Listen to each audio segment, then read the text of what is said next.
Viewers, big breaking news coming in. Major crackdown on George Soros funding to NGOs in India. Now, there has been a massive crackdown. Viewers, 3 Bangalore-based companies were directly involved and were receiving funds from George Soros. These 3 companies thereafter were funding NGOs in India, including Amnesty and a few others. Searches are being carried out at 7 locations in Bengaluru. Now, FEMA has been registered. FEMA case has been registered in the matter. We're learning that Rootrich is the name of the company that was receiving the fund. It's a major crackdown, viewers, on the George Soros funding in India. Remember, 3 Bangalore-based companies.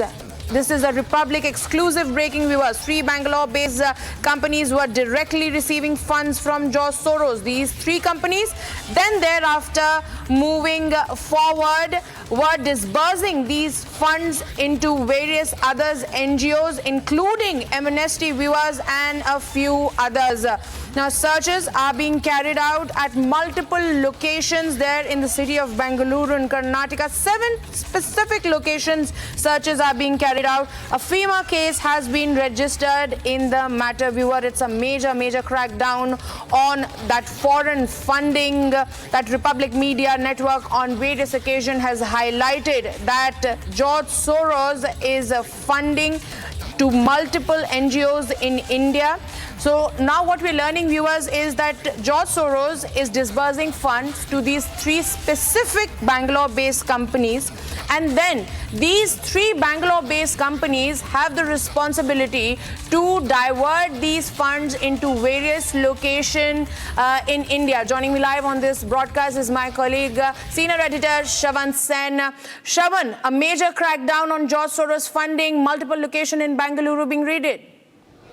Well, in fact, a confirmation now coming in from top sources within the enforcement directorate that the searches are being carried out as we speak right now. 7 locations where these searches are being carried out. We are being told that 3 companies that were directly linked, they were receiving funds.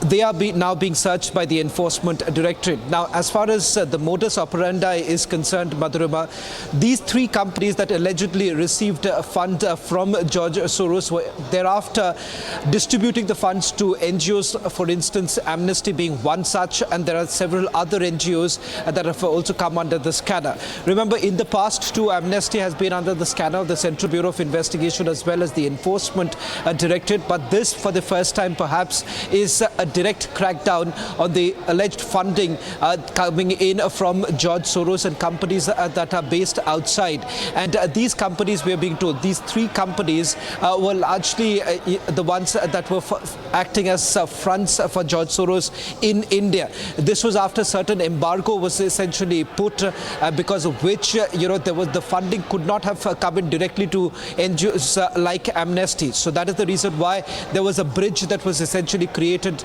with the help of these very companies, and thereafter the funding was carried out, given to several other NGOs that basically runs into a dozen such NGOs spread across India.